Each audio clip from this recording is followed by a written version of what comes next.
নতুন কর্মপ্রাপ্তি বলো বা চাকরি চলে যাওয়া বলো, এখন তো চাকরি চলে যাওয়ারও একটা জায়গা তৈরি হচ্ছে। একটা কথা বলি, সেই জায়গাগুলো থেকে রেহাই পাবে কি? কালপুরুষ চক্র অনুসারে কিন্তু পূর্ব ভাদ্রপদ তাদের বিবাহিত জীবন, তাদের ব্যবসায়িক জায়গায় ঠিক কি ফলাফল তারা পেতে চলেছে? আচ্ছা, লক্ষিন্দরের বাসর ঘরে লোহা দিয়ে তৈরি করা হয়েছিল ছোট্ট একটা ফুটো, যে ফুটোটা হয় এত সামান্য, সে ফুটো দিয়ে সাপ গলার কথা নয়। নচদৈবাত কোনো ক্রমে, তার কারণ ইতিহাস আছে, সেটা দিয়েও কিন্তু ঢুকে সর্পদংশন করেছিল। আমাদের জ্যোতিষদের কাজটা হচ্ছে, বলবো এতটা খোলসা বলাটা উচিত নয় যদিও, তাও বলছি, কিছু কিছু ক্ষেত্রে শ্বশুর বাড়ির পক্ষ থেকে ছোটোখাটো আঘাত যোগ, সেটা অ্যাক্সিডেন্ট মেবি হতে পারে, আমি অ্যাক্সিডেন্টটা একদম শিওর বলবো না, মাথায় কিন্তু একটা আঘাত লাগবে কমপক্ষে। আজকের মূল এপিসোড শুরু করার আগে আপনাকে মা নর্মদার কৃপা আপনি কি করে পাবেন আপনাকে আমি জানাতে চাই। আপনি যদি প্রতিদিন ত্রিকাল এই নর্মদাষ্টকম পাঠ করেন, আপনি মায়ের কৃপা পাবেনই পাবেন, মায়ের কৃপা আপনার উপর বর্ষিত হবে। ফ্রি অফ কস্ট নর্মদাষ্টকম পাওয়ার জন্য হোয়াটসঅ্যাপে আপনি আমাকে লিখুন আপনার নাম এবং ঠিকানা দিয়ে, যে পিডিএফ বই চাই, আমি আপনাকে পাঠিয়ে দেবো সঙ্গে সঙ্গে। এই পিডিএফ বই আপনি প্রতিদিন 5 জনকে শেয়ার করুন।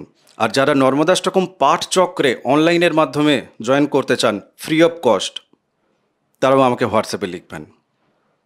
আসুন আজকের মূল এপিসোড শুরু করা যাক। নমস্কার, নর্মদে হার, শিবকন্যা মা নর্মদাকে প্রণাম জানিয়ে আজকের এই এপিসোড শুরু হচ্ছে। আজকের এপিসোড প্রচণ্ড সিরিয়াস একটা ব্যাপার নিয়ে আমরা আলোচনা করব। আলোচনা যত সামনের দিকে এগোবে আপনারা বুঝতে পারবেন। তাই আপনাদের কাছে আমার বিশেষভাবে অনুরোধ, যাদের কাছে জন্মছক আছে আপনারা জন্মছক নিয়ে বসুন। গ্রহগত যে অবস্থান এখানে দেখতে পাচ্ছেন, এই গ্রহগত অবস্থানের জায়গা নিয়েও কিন্তু আমরা কথা বলবো। এই অক্টোবর মাসে কুম্ভ রাশি, কুম্ভ লগ্নের যারা জাতক জাতিকা আপনারা, আপনাদের জীবনে ঠিক কি কি ঘটতে চলেছে এই 12টার দিকে আমরা কিন্তু আলোচনা করব। চ্যানেল যারা সাবস্ক্রাইব করেননি প্লিজ সাবস্ক্রাইব করুন, ভালো লাগবে, উৎসাহ পাবো। গোবিন্দবাবু, আজকের এপিসোডে আপনাকে স্বাগত জানাই। হ্যাঁ, নমস্কার সবাইকে। আমি কুম্ভ রাশি, কুম্ভ লগ্নের যারা জাতক জাতিকা যারা দেখছেন, প্রথমত আমি জিজ্ঞেস করব যে এনাদের শরীর এবং মনের যে জায়গাটা, কেননা রাহু বসে আছে লগ্নে, দীর্ঘ একটা সময় ধরে বসে আছে। রাহুর যে প্রকৃতি সেটা তো আমরা কম বেশি যারা জ্যোতিষের এপিসোড দেখছি তারা জানি। তো রাহুর জায়গা থেকে ওনার মতিভ্রম হওয়ার জায়গা বা ওনাকে মতিভ্রমে ফেলে দেওয়ার জায়গা, মূলত আপনাকে লোকে মতিভ্রম করিয়ে দেবে, দিয়ে আপনার ক্ষতি করিয়ে দেবে কিনা, আমার সেই প্রশ্নটাও প্রথম তোমার কাছে থাকছে। হ্যাঁ, প্রথমে বলি, লগ্নে রাহু বসে আছেন। একদম। আচ্ছা, লগ্নে রাহু বসলে কি করেন না, প্রথমে একটা শরীরের মধ্যে আলাদা হিম্মত, জোশ, সাহস, বল এগুলো অনুভব হয়। অহংকার ভাবটাও তার মধ্যে চলে আসে। আচ্ছা আচ্ছা, সেই জায়গা থেকে তিনি এমন কিছু কাজ করে ফেলেন যেটা হচ্ছে ভুল। ভুল মানে ভ্রম, এটা একটা দিক। আবার কোনো কিছু চিন্তা ভাবনার ক্ষেত্রে, যেহেতু চন্দ্রের অবস্থান আছে, হ্যাঁ, চিন্তা ভাবনার ক্ষেত্রে দেখা যাবে সেখানেও অনেকটা ভুল জায়গায় চলে যান, ভ্রমিত হয়ে যান। সিদ্ধান্ত গ্রহণের ক্ষেত্রে ভুল সিদ্ধান্ত নেওয়ার দিকে অনেকটা এগিয়ে যান ওনারা, অনেকটা এগিয়ে যান। আচ্ছা, শনি এবং রাহু এই দুজনের যোগ নিয়ে তো তুমি এর আগে প্রচুর এপিসোড করেছো। শ্রাপিত যোগের এপিসোড আপনারা দেখবেন, যারা জানেন না প্রথমবার দেখছেন, গোবিন্দদার করা আছে। শ্রাপিত যোগের জায়গা থেকে আমরা আলোচনাকালে এই শনি রাহুর কম্বিনেশন পেয়েছি। শনি মহারাজ এখন দ্বিতীয় বসে থাকলেও তিনি বক্রি অবস্থায় যেহেতু আছে, তিনি লগ্নেও বসে আছেন, এটা ধরে নেওয়া যেতে পারে। তো এনাদের আয় রোজগার বা সঞ্চয়ের কথা যেটা, সেই সঞ্চয়ের জায়গা এবং এনাদের শারীরিক যে ব্যাপার, তুমি তো মানসিক নিয়ে উত্তর দিলে, শারীরিক জায়গা থেকে এবং সঞ্চয়ের জায়গা থেকে, অর্থকড়ি সঞ্চয়ের জায়গা থেকে ঠিক কি চলছে? শারীরিক জায়গাটা মোটামুটি একটা ভালো দেখতে পাওয়া যাচ্ছে বর্তমান। আরও একটু ভালো হবে ষষ্ঠে বৃহস্পতি যখন ঢুকে যাবেন 18 তারিখ, 18ই অক্টোবর। বেশ। আরও যে যে সমস্যাগুলো আছে সেই সমস্যাগুলো সবই নিরসিত হয়ে যাবে। হ্যাঁ, না প্লিজ। শনি যেহেতু দ্বিতীয় থেকেও তিনি লগ্নের দিকে দৃষ্টি রেখেছেন, তাইলে কি হচ্ছে, তিনি তার ঘরটাকে লক্ষ্য রাখছেন, তিনি প্রবল ক্ষতি হতে দেবেন না। যেহেতু রাহু বসে আছে, দেখুন রাহু বায়ুতত্ত্বের কারক গ্রহ, বায়ুতত্ত্বে আছেন। কালপুরুষ চক্রের বিচার করতে গেলে নবতারা চক্র বিচারের প্রয়োজন আছে। নবতারা চক্রে তিনি যদি খারাপ তারায় বসে থাকেন তাইলে কিন্তু তিনি ফল ভালো দিচ্ছেন না। সেই ক্ষেত্রে যেটুকু ক্ষয়ক্ষতি, যেরকম মাথায় আঘাত লাগার সম্ভাবনা, মানে এটা এই অক্টোবর মাসে? হ্যাঁ। কি বলছো তুমি? আমি বলছি, দেখবেন আঘাত ওনারা পাবেন কম বেশি। আচ্ছা, কেউ হয়তো বড় পাবে, কেউ কম পাবে, কিন্তু যাদের বিপদ তারায়, যাদের বদ তারায় বসে আছেন, মানে আপনাদের জন্মছকে আর কি, সেই জন্মছকে রাহুর যে অবস্থান, ধরুন দ্বিতীয় আপনাদের লগ্নেই রাহু আছে এবং তিনি কোন তারা পেয়েছেন, নবতারার জায়গা থেকে নাক্ষত্রিক ভাবে কোন তারা পেয়েছেন সেই জায়গা থেকে বলছেন। হ্যাঁ, সেই জায়গায় দেখা যাবে, যদি এই জায়গায় একটু আরো বলে নি, ধনিষ্ঠা নক্ষত্রে যাদের জন্ম তাদের যদি রাহু বিপদ তারায় বসে থাকেন, বদ তারায় বসে থাকেন, আপনি দেখবেন মাথায় আঘাত লাগার সম্ভাবনা প্রবল। ছোটোখাটো আঘাত যোগ, সেটা অ্যাক্সিডেন্ট মেবি হতে পারে, আমি অ্যাক্সিডেন্টটা একদম শিওর বলবো না, মাথায় কিন্তু একটা আঘাত লাগবে। কমপক্ষে আপনি বাড়ি থেকে বেরাচ্ছেন, উপরে চৌকাটটা হলেও মাথায় লেগে যাবে, যেটা লাগবে অনুভব করার মতো লাগবে। আচ্ছা, লাগবেই। তবে বদ বিপদ ইত্যাদি তারাগুলোতে যদি রাহু থাকে, রাহু যদি আবার অতিমিত্র তারা, মিত্র তারায় কারোর বসে থাকে, আমি একটা কথা বলছি, সেক্ষেত্রে এতটা সম্ভাবনা কোনো দেখছি না। তুমি ধনিষ্ঠা থেকে বললে, হ্যাঁ, বাকি দুটো নক্ষত্র কমপ্লিট করে, যেরকম পূর্ব, হ্যাঁ, শতভিসা, শতভিসার ক্ষেত্রে কিন্তু ভালো যাবে, খুব একটা খারাপ যাবে না অক্টোবর মাস। আচ্ছা, তবে এখানে বলছি, আগেরটাই যেরকম রাহু বিপদ তারায় বসে আছে বলে জোর দিয়ে বললাম, শনি বিপদ তারায় বসে আছে বলে জোর দিয়ে বললাম, লগ্নপতি আর লগ্নে যে বসে আছে দুজনেই বিপদ তারায়। এক্ষেত্রে কিন্তু দেখুন সম্পদ তারায় দুজনেই বসে আছে, রাহু এবং শনি। হ্যাঁ, কার ক্ষেত্রে এটা? এটা হচ্ছে শতভিসার ক্ষেত্রে। মানে ওনাদের ক্ষেত্রে সঞ্চয়ও করতে পারবেন, মাথা খাটিয়ে সঞ্চয় করবে, মাথা খাটিয়ে। আচ্ছা, মাথা খাটিয়ে, হ্যাঁ হ্যাঁ, সরি। মানে চন্দ্র বসে আছে, লগ্নপতি নিজে একটা প্রভাব বিস্তার করছেন, রাহু বসে আছে, যেরকম দৈর্ঘিক শ্রম, একদম হিম্মত, এগুলোও কাজ করবে, মাথাও কাজ করবে, ধৈর্যও কাজ করবে। শতভিসা নক্ষত্রের জাতক জাতিকা যারা, তাদের জন্য অক্টোবর মাস মানে একটা গোল্ডেন পিরিয়ড হতে চলেছে, বা আপনি পরিশ্রম করলেন তার ফল আপনি পাবেনই পাবেন, এটা 100% বলা যায়, একদম পাবেন। বাত হ্যাঁ। আচ্ছা, আরেকটা নক্ষত্র পূর্ব ভাদ্রপদ, হ্যাঁ, উনারা কিন্তু মন্দের ভালো। রাহু আর তুমি শনিটা কোথায় বসে আছে একটু বলো? ও জন্ম তারায় বসে আছে, জন্ম তারাতেই বসে আছে। জন্ম তারায় খুব একটা ভালো ফল দেন না, আবার খারাপও দেয় না, মধ্যম প্রকৃতির ফল, যার জন্য মন্দের ভালো। আর কেতু বসে আছে প্রত্যরী তারায়, তার মানে বিবাহিত জীবনের ক্ষেত্রে, ব্যবসার ক্ষেত্রে। এবার লগ্ন থেকে যদি চলে আসি কেতুর জায়গায়, সপ্তমে যেহেতু বসে আছে, শুক্র সাথে নিয়ে বসে আছে, তো তাহলে এই পূর্ব ভাদ্রপদ তাদের বিবাহিত জীবন, তাদের ব্যবসায়িক জায়গায় ঠিক কি ফলাফল তারা পেতে চলেছে? আচ্ছা, কেতু ব্যবসা স্থলে বসে আছে, হ্যাঁ, যারা আধ্যাত্মিক দ্রব্যাদির ব্যবসা করেন, আধ্যাত্মিক দ্রব্যাদি, আচ্ছা, গুপ্তকর্মে যে তন্ত্রের দ্রব্যাদি, এই জাতীয় ব্যবসা কিন্তু ওনাদের ভালো যাবে। বাহ। কিন্তু অন্যান্য ব্যবসার ক্ষেত্রে একটু শিথিলতা দেখা যাচ্ছে, এবং ব্যবসা ক্ষেত্রে বলবো গোপনে কিছু শত্রুতা হওয়ার সম্ভাবনাও দেখতে পাওয়া যাচ্ছে। মানে সেই শত্রু কি, যেহেতু শুক্র আছে, মহিলা শত্রু সম্ভাবনাটা প্রবল, মানে কোনো মহিলার দ্বারা ক্ষতি হওয়ার সম্ভাবনা আছে। আপনার জন্মছকে যদি লগ্নে রাহু এবং সপ্তমে যদি কেতু, তো স্বাভাবিক কারণে থাকবে, লগ্নে রাহু থাকে মানে সপ্তমে কেতু থাকছে, এবং শুক্র যদি আপনার খারাপ পজিশন পায়, মানে অষ্টম পেয়ে যায়, তাহলে এই সময় কিন্তু সত্যিই আপনার জন্য সাবধান হওয়ার একটা ব্যাপার। আচ্ছা, যাদের ধরো এটা জন্মছকে তো আছে, তারা এর থেকে বেরোবে কি করে? দেখুন, এখানে কুণ্ডলী বিচার করতে হবে, কুণ্ডলী না বিচার করে কি করে বেরোবে বলা মুশকিল। কারণ এখানে দেখুন বৃহস্পতি ষষ্ঠে, এখানে তার কুণ্ডলিতে কোথায় আছেন, যেরকম খারাপ দেওয়া আছে, খারাপকে রোধ করারও গ্রহ দেওয়া আছে। ভালো মন্দ একটা এপিসোডে বলছিলাম না যে আপনার কমলা লেবু খেলে প্রচণ্ড অ্যাসিড হয়ে যায়, আপনি কমলা লেবুর বিচি চিবিয়ে খান, একটা কমলা লেবুর সাথে যতগুলি বিচি আছে আপনি চিবিয়ে খান, তারপর রেজাল্ট দেন। যে অ্যাসিডটা আপনার প্রবণতা ছিল থাকবে না, হবে না, ওটা ওই কমলা লেবু খেলে হবে না। সেরকম গ্রহ যেরকম দেওয়া থাকে খারাপ, তাকে প্রতিরোধ করারও গ্রহ আছে, না হলে দৃষ্টি থাকবে কেন, ভাব থাকবে কেন, যোগ থাকবে কেন, অবস্থান থাকবে কেন? বুঝতে পেরেছি। না না, এটা এটা একদম ঠিক কথা। আসলে কুম্ভ রাশির যারা জাতক জাতিকা, এনাদের ধরো যারা সন্তান প্রাপ্তির জন্য চেষ্টা করছেন, বা সন্তানের অনেকেরই সন্তান আসছে এই মুহূর্তে যদিও, তো যাদের আসছে না, আমার মূলত তাদেরকে নিয়ে দাদা প্রশ্ন, তাদের কেন আসছে না, আর কি কি কম্বিনেশন আছে বলে আসছে না? তুমি যদি একটু আভাস দাও, ওনার সাথে মিলে গেলে তোমার সাথে কথা বলবে, যোগাযোগ করবে। লগ্নকুণ্ডলিতে পঞ্চমপতি দুস্থানে চলে গেছে, অথবা পঞ্চমপতি পাপগ্রহ যুক্ত, পাপগ্রহ দৃষ্ট হয়ে গেছে। পঞ্চমপতি এক্ষেত্রে তো তোমার বুধ ওনার জন্মকুণ্ডলিতে পাপস্থান বলতে অষ্টমে বসে আছে নাকি? ওনার অষ্টমে বসে আছে, ওনার ষষ্ঠে বসে আছে।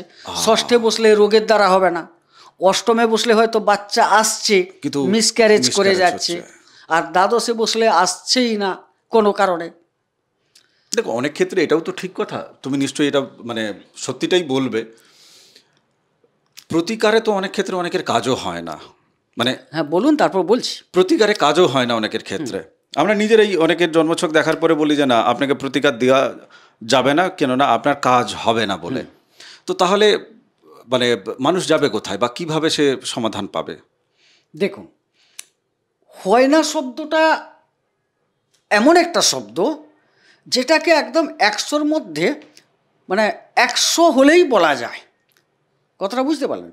না হয় আপনাকে কিন্তু গ্রাউন্ড দেওয়া আছে, হয়তো আপনি ঢুকতে পারছেন না। লক্ষিন্দরের বাসর ঘরে লোহা দিয়ে তৈরি করা হয়েছিল ছোট্ট একটা ফুটো, যে ফুটোটা হয় এত সামান্য, সে ফুটো দিয়ে সাপ গলার কথা নয়। নচদৈবাত কোনো ক্রমে, তার কারণ ইতিহাস আছে, সেটা দিয়েও কিন্তু ঢুকে সর্পদংশন করেছিল। আমাদের জ্যোতিষদের কাজটা হচ্ছে ওই ফুটোটা খুঁজে বেড়ানো, যে কোথা থেকে গেলে পরে আমরা যে 100% না এসে গেল, তো আমরা কিন্তু ফুটো খুঁজে যদি একটু ছিদ্র পেয়ে যাই ভেতরে প্রবেশ করার, ওইখানে আমরা প্রতিকার দিয়ে তার সমাধান করে দেব।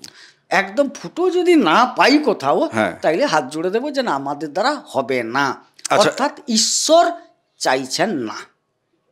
হ্যাঁ, মানে আচ্ছা, এই জায়গাটা আরেকটা কথা বলে রাখা দরকার, যারা যোগাযোগ করেন, আপনারা ক্লায়েন্ট যারা হিসেবে যোগাযোগ করছেন, আপনারা আপনাদের যখন মূল প্রশ্নগুলোকে সামনে রেখে কথা বলছেন, তখন জ্যোতিষী তিনি যখন জ্যোতিষ বিচার করছেন, তিনি তো একটা স্রোতের মধ্যে, ভাবনা স্রোতে চলছেন আপনাকেই উত্তর দেওয়ার জন্য। তো সেক্ষেত্রে কিন্তু তার পথ আছে কি নেই, সেই তাৎক্ষণিক জায়গা থেকে তাকে কিন্তু আপনাকে উত্তর দিতে হচ্ছে। তো সেই কনসেন্ট্রেশনটা বিগড়ে তখনই যায়, ভালো থাকলে মানে একমুখী যদি আলোচনা এগোয়, আপনার কি কি প্রশ্ন, মেন প্রশ্ন করছেন, অহেতুক এদিক ওদিককার প্রশ্ন, মানে আমার মাসির ছেলের, পিসির মেয়ের, তার নাতির, তার দিদি ভাই সে কবে জন্মগ্রহণ করবে, এই ধরনের যদি মানে বেকার, আপনার জীবনকে পরিপুষ্ট করবে না এমন প্রশ্ন যদি আপনি করেন, অথচ জন্মছক দিয়ে রেখেছেন আপনার, তো তখন সেই প্রশ্নগুলোর জায়গা থেকে কি হয়, মানে জ্যোতিষীয় বিভ্রমে পড়ে যায় যে আসলে আপনি আপনার সমাধান চাইছেন নাকি তার সমাধান চাইছেন। তো সেই জায়গা থেকে তখন এই যে মানে সেই কনসেন্ট্রেশনটা ব্রেক হয়। আমি আরেকটা প্রশ্ন তোমাকে করি। তুমি একটা প্রশ্ন ভাই ছেড়ে গেলে, করেছিলে তারপর মনে হয় ছেড়ে গেলে। কোনটা বলো তো? ব্যবসা আর বিবাহ দুটো নিয়ে প্রসঙ্গ তুলেছিলে, বিবাহটা ছেড়ে ভুলে গেছি আমি। বিবাহের জায়গাটা একটু বলো। বিবাহের জায়গা বলতে দাম্পত্য, সপ্তম থেকে দাম্পত্য ক্ষেত্রে বলি, পার্টনারের কানে কুমন্ত্রণা যোগ চলছে। বুঝলাম না এটা। মানে যদি স্বামী হন স্ত্রী, স্ত্রী হন স্বামী, সেখানে সপ্তমে কেতু বসে আছে। হ্যাঁ, তো কেতু থাকা মানে একটা কুমন্ত্রণা দাম্পত্যে, যেটা দাম্পত্যকে স্তিমিত করে দেবে। মানে ধরুন কোনো কুম্ভ রাশির কোনো জাতিকা, তাহলে তার ক্ষেত্রে তার হাজবেন্ডকে কেউ কুমন্ত্রণা দিচ্ছে, বা জাতক হলে তার স্ত্রীকে কুমন্ত্রণা দিচ্ছে। সেটা কে দিচ্ছে? নারী দিচ্ছে। আমি একদম খোলা বলি, এখানে তো কাউকে আমরা একদম মানুষ হিসেবে বলছি না। না, শুক্র বসে আছে দাদা, শুক্র বসে আছে বলে দেখা গেল তার কোনো রিলেটিভ মহিলা, কোনো প্রেমিকা হতে পারেন, দেখুন গোপন ব্যাপার, সে হতে পারে, বা অনেক এখন তো অনেক বেস্ট ফ্রেন্ড ট্রেন্ড বেরিয়ে গেছে, কোনো ফ্রেন্ড বেরিয়ে গেছে, সেখান থেকে আসতে পারে মহিলার দ্বারা। আবার স্ত্রী হলেও মহিলার দ্বারা, মহিলা এখানে অ্যাক্টিভ, মহিলা অ্যাক্টিভ। হ্যাঁ, মানে তাহলে সেই মহিলার সাথে ওনার যে পার্টনার যিনি দেখছেন, তার যিনি পার্টনার আছেন, তিনি কুমন্ত্রণা নিচ্ছেন এখন কান পেতে। একদম, কারণ সপ্তমাধিপতি এখন অষ্টমে। আচ্ছা, হ্যাঁ, মানে রবি আপনার এক্ষেত্রে অষ্টমে, মানে দাম্পত্য মারা গেছে। প্রেম, ভালোবাসা, অনুভব, দাম্পত্যে যা যা প্রয়োজন সেটা কিন্তু এখন মৃত প্রায় অষ্টমে চলে গেছে। আচ্ছা, এবারে 17 তারিখের পর নবমে রবি আবার ঢুকবে, কিন্তু নিচস্থ। ওরে বাবা, মানে তখনও ঘুম ভাঙবে না। বোঝাপড়া কমপ্লিট হতে লেগে যাবে, যেটা ধরুন 17ই অক্টোবর ঢুকছে, তো 18ই অক্টোবরের পর কিঞ্চিত উন্নতি ঘটবে। 18ই নভেম্বরের পর কিঞ্চিত উন্নতি ঘটবে। তার আগে এই টানপোড়নটা ভাই চলবে। মানে যাদের ধরো সামান্য কিছু নিয়ে অশান্তি এমনিতেই অন্য সময় হতো, তাদের এখন সামান্য ব্যাপারটাকে নিয়ে অসামান্য কিছু ঝগড়া, লড়াই। আরো হাসির কথা বলি, শোনো, বিচ্ছেদের কোনো জায়গা আছে না? কি তুমি পরিবারে আসো এবার, মানে এটা তো পারিবারিক ব্যাপার। অবশ্যই, হ্যাঁ, পারিবারিক জায়গা তো। বৃহস্পতি ষষ্ঠে যাচ্ছে, বলছি বৃহস্পতি পঞ্চমে বসে আছে, চতুর্থের শুক্র পরিবার, শুক্র 8 তারিখ থেকে নিচস্থ হচ্ছে। তোমাকে এত জোর দিয়ে কেন বলছি? মানে পরিবারে একটা সমস্যা হবে, যখন স্বামী স্ত্রীর মধ্যে সমস্যা হবে সেটা তো একটা জায়গায় স্প্রেড করবে ধীরে ধীরে। সেও তো পরিবার, কিন্তু পরিবারও যে এনাদের পাশে থাকবে তাও কিন্তু না। পরিবার তো আবার অষ্টমে নিচস্থ। মানে পরিবার সেক্ষেত্রে ইনঅ্যাক্টিভ থাকবে, আর এনারা লড়াই করছেন, বা এনাদের নিজেদের পরিবারও ধ্বংস হচ্ছে নাকি? হ্যাঁ, মানে পারিবারিক সম্পর্ক অবনতি ঘটবে। এই যে আমি একটু উদাহরণ দিচ্ছি, তোমাকে কে বলেছে? নিশ্চিত তোমাকে সে সাবিত্রী বলেছে, যদি স্ত্রী হন স্বামীর ক্ষেত্রে। আর স্বামী যদি হন, সেখানে দ্বন্দ্ব করবে, তোমার বোন মনে হয় মন্ত্রণাটা দিয়েছে, অমুক্ত সুখ, এই করে দেখা যাবে। আর এখন তো কারুর বাবা মা নিয়ে সম্পর্ক নিয়ে তো এতটা কারুর মাথা ব্যথা নেই, বলে দিলেই বলা হয়ে গেল। সেই ক্ষেত্রে দেখা গেল পরিবারের সবাই একটু একটু করে জড়িয়ে পড়লো, পরিবারের অশান্তি হলো, যে মিষ্টি ভাবটা ছিল সেই মিষ্টি ভাবটা দূরত্ব তৈরি হলো, এবং পারিবারিক যে একটা সঙ্গবদ্ধ ভাব সেটা খারাপ হবে। আর মায়ের শরীর স্বাস্থ্য খারাপ হওয়ার সম্ভাবনা প্রবল। মাতৃবিয়োগ বা পিতৃবিয়োগের কোনো জায়গা আছে? বিয়োগ কথাটা বলবো না, অসুস্থতার যোগ প্রবল। কারণ এতটা ধৃষ্টতা দেখাবো না, এই কারণে বলছি, স্বাভাবিক, কারুর জন্ম মৃত্যু বিয়ে, এ তিন বিধাতা নিয়ে, বিধাতার একটা আশীর্বাদ বা অভিশাপ বা তা যাই হোক নিয়ম মানতে হবে। সেখানে আমরা জ্যোতিষীরা এতটা ধৃষ্টতা দেখাতে যাওয়াটাও উচিত হবে না, কারণ এটা ঈশ্বর নিজের হাতে রেখেছেন। আমি বলতে পারি অসুস্থতা বৃদ্ধি পাবে, শারীরিক অবনতি ঘটবে, সম্পর্কের অবনতি ঘটবে, এগুলোকে জোর দিয়ে আমি বলতে পারি ঘটবেই। কিন্তু মানে তাহলে ঝড় উঠছে একেবারে। হ্যাঁ, আমি দেখলাম এবারের ছকে কুম্ভ রাশির ক্ষেত্রে খুব একটা ভালো নয়, কারণ বৃহস্পতি ষষ্ঠে যাচ্ছে, প্রথম কম্বিনেশন। হ্যাঁ, বৃহস্পতি ষষ্ঠে আছে, আচ্ছা যাচ্ছে, কেতু সপ্তমে বসে আছে, চতুর্থপতি শুক্র অষ্টমে গেল, আচ্ছা সপ্তমপতি অষ্টম, পরে নবমে নিচস্থ হলো, মঙ্গলকে সঙ্গে নিয়ে নিচস্থ হলো। এবারে দশমে কেউ নেই, 28 তারিখের পর মঙ্গল স্বগৃহী হবে। সে একটা কথা আছে কি জানো, কবে হবে পো তার নাম রাখবো উৎপাতি আছো। আমাদের তাকিয়ে বসে থাকতে হবে। এই কঠিন অবস্থায় মানে এনাদের ধরো তাহলে মানে কি করে পেরোবে? আমি কর্মের জায়গাটা একটু যাচ্ছি আর কি। নতুন কর্মপ্রাপ্তি বলো বা চাকরি চলে যাওয়া বলো, এখন তো চাকরি চলে যাওয়ারও একটা জায়গা তৈরি হচ্ছে। একটা কথা বলি, সেই জায়গাগুলো থেকে রেহাই পাবে কি? কালপুরুষ চক্র অনুসারে কিন্তু চাকরি যে শুধু উনার যাবে বা যাবে না সেটা বলছে না, কালপুরুষ চক্র বলছে চাকরি যাওয়ার যোগ চলছে। কারণ বারবার বলেছে শনি কিন্তু কালপুরুষ চক্রের দ্বাদশে। শনি কেন জোর দিচ্ছে? এত গ্রহ থাকতে আমি শনিকে জোর দিচ্ছি কেন? শনি হচ্ছে কর্ম এবং কর্মফল দুটো প্রদান করেন। কর্ম হচ্ছে দশম, কর্মফল হচ্ছে একাদশ, অর্থাৎ কুম্ভ আর মকর। তিনি মিনে চলে গেছেন, মানে দ্বাদশে চলে গেছেন। তাহলে কালপুরুষ চক্রে এখন কর্ম ব্যয়ের জায়গায়, আর উপার্জনও ব্যয়ের জায়গায়। কর্ম গেলে উপার্জন থাকবে কোত্থেকে ভাই? ব্যয়ের জায়গায়। আরও প্রেশারটা দিচ্ছে এই কারণে, রবি নিচস্থ হচ্ছেন। রবি কে? সরকারি কর্মী, সরকার। রবি নিচস্থ হচ্ছে, ভাবা গেল? রবি নিচস্থ হচ্ছে, অবশ্য ভাগ্যস্থলে নিচস্থ হচ্ছে। কারুর যদি রবি জন্মকুণ্ডলিতে খারাপ থাকে, শনি জন্মকুণ্ডলিতে খারাপ থাকে না, রোধ করার কোনো উপায় থাকবে না। তাকে পরামর্শ দেবো, যদি থাকে আপনি বরং আগে থেকে কোমর বেঁধে তৈরি থাকুন, অন্য কোনো কর্ম পাওয়া যায় কিনা। এ যাবে। প্রাইভেটের ক্ষেত্রে এতটা বলবো না, কারণ সরকারটা নিচস্থ হচ্ছে। রবি মানে সরকার। হ্যাঁ, সরকারটা নিচস্থ হচ্ছে। কর্ম কিছু অন্যান্য ক্ষেত্রে যেতে পারে কুণ্ডলীগত কারণে, কিন্তু কালপুরুষ চক্রের কারণে আমি বলবো না যে কোম্পানির চাকরিগুলো সব ছাঁটাই হয়ে যাবে। স্যার, কমতে পারে, কোনো কোম্পানি হয়তো এক আধটা কোম্পানি বাদ দিতে পারে, কিন্তু সার্বিকভাবে ঘটবে না। আর সরকারিভাবে ঘটা মানে কি? সেটা তো আর এককভাবে নয়, সেটা মানে সমষ্টিগত, ব্যাপকভাবে হচ্ছে। সেটাই। এবং দেখো তুমি, জবে থেকে শনি মিনে চলে গেছেন, আগে থেকে গ্রাউন্ড তৈরি আছে, শনি সেরকম জায়গায় ছিলেন। শনি জবে থেকে মিনে চলে গেছেন না, একের পর এক কর্মচ্যুতি ভাবটা প্রবল ঘটছে। তোমার একটা জিনিস মনে আছে, শনি কবে গেছে তুমি একটু বলে দাও, তারপরে আমি। শনি গেছে মার্চ মাসে। আমরা ঋণের এপিসোড কবে করেছিলাম? ঋণের এপিসোড লোকে দেখেনি, লোকে ভাবছে যে ওখানে গাল গল্প হচ্ছে। আমি যখন ঋণের এপিসোড, আমি আর দাদা দুজনে মিলে যখন ঋণের এপিসোড করছিলাম, ওখানে জ্যোতিষবিদ্যার জায়গা থেকে আলোচনা করার থেকে বেশি কথা ওখানে বলেছি, কিন্তু আপনাদেরকে বোঝানো, ফিনান্সিয়াল ম্যানেজমেন্ট আমরা কি ভুল করে ফেলি সেই জায়গাটা বোঝানোর কথা বলেছি, বেশি কথা বলেছি। সেগুলো লোকের মনে হয়েছে যে না, ঋণ করে ঘি খাই। এখন সেখানে ফোনের ইএমআই ইত্যাদি ইত্যাদি সব বলেছি, সবাই ইএমআইতে জড়িয়ে আছে, কেন শনি ওখানে চলে গেছে।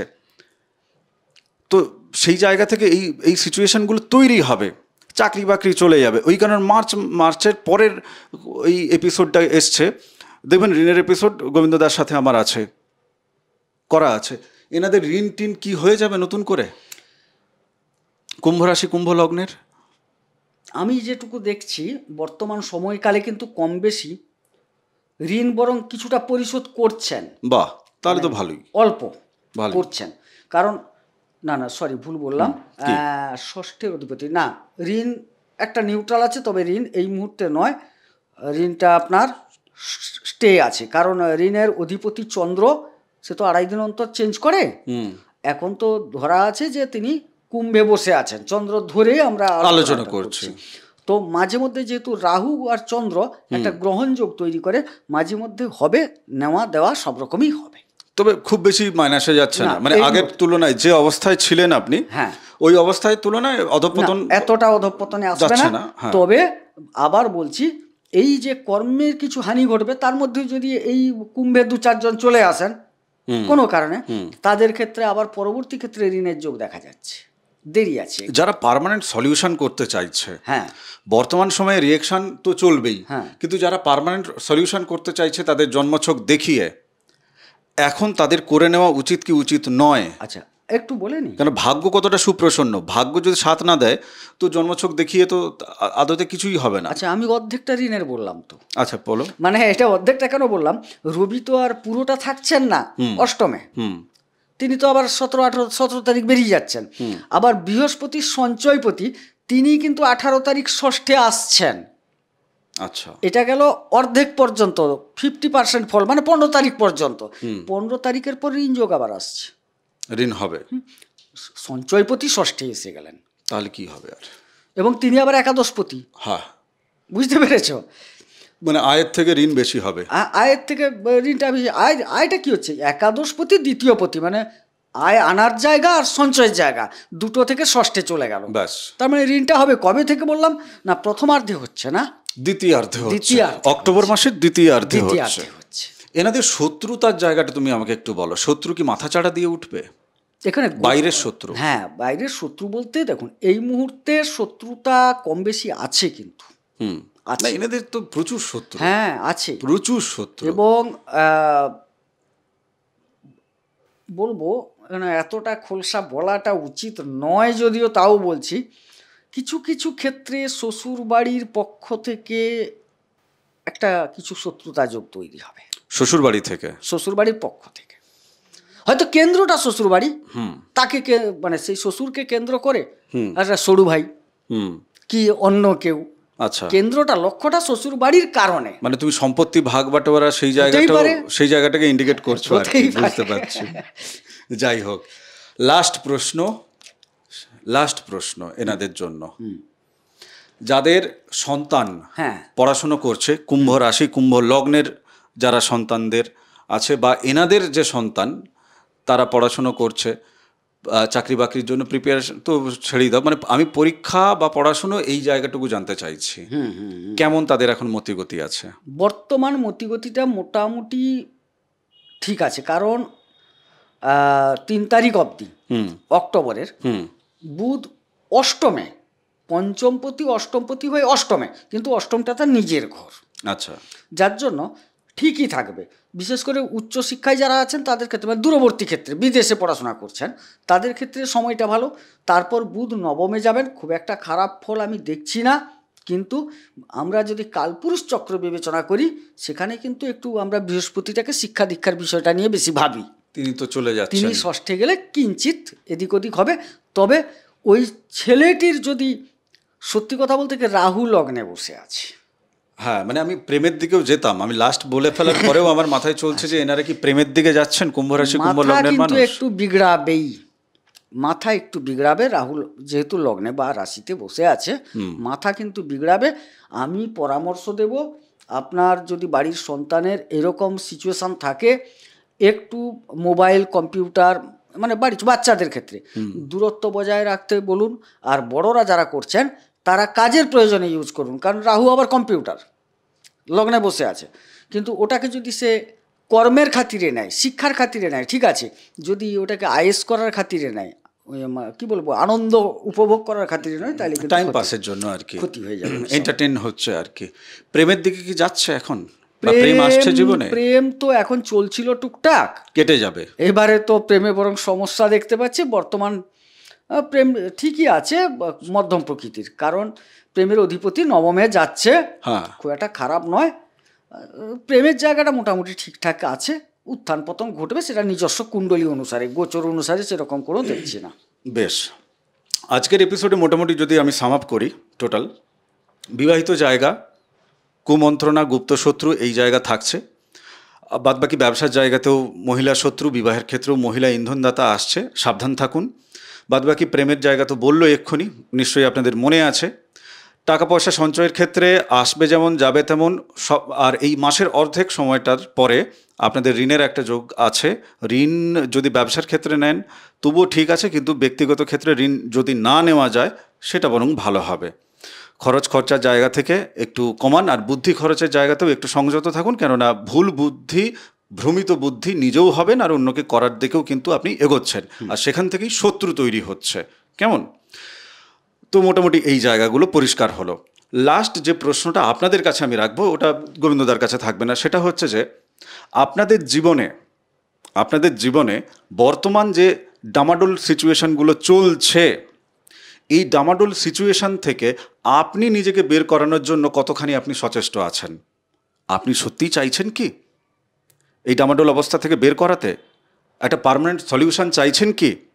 নিজের জীবনে যা করে উঠতে চেয়েছিলেন সেই জায়গায় পৌঁছানোর জন্য সত্যি কি চাইছেন আপনি? এক কথায় আপনার নিজের জীবনটাকে পরিপূর্ণতা দেওয়ার জন্য, আপনার নিজের জীবনের সত্যটাকে জানার জন্য 12টা ভাবে যে সত্য লুকিয়ে আছে আপনার জন্মছকে, কি করতেই আপনি এসছেন, কি দিতে এসছেন, সেই জায়গাটা হচ্ছে তো? এই প্রশ্নের উত্তর আপনি নিজের কাছেই রাখুন। আগামী এপিসোডে দেখা হচ্ছে। তপভূমি নর্মদা, মা নর্মদার মাহাত্ম্য কথার অডিও সিরিজ আলাদা করে প্লেলিস্ট করা আছে, আর আপনারা নর্মদাষ্টকম নিচ্ছেন, সত্যিই আমি আপনাদের কাছে অনেক অনেক অনেক কৃতজ্ঞতা প্রকাশ করছি। ভালো থাকুন, সুস্থ থাকুন, ভক্তির পথে থাকুন, আর অবশ্যই চ্যানেল সাবস্ক্রাইব করুন। বাকিদের সাথে আজকের এই এপিসোড প্লিজ আপনি শেয়ার করুন। নমস্কার, নর্মদে হার।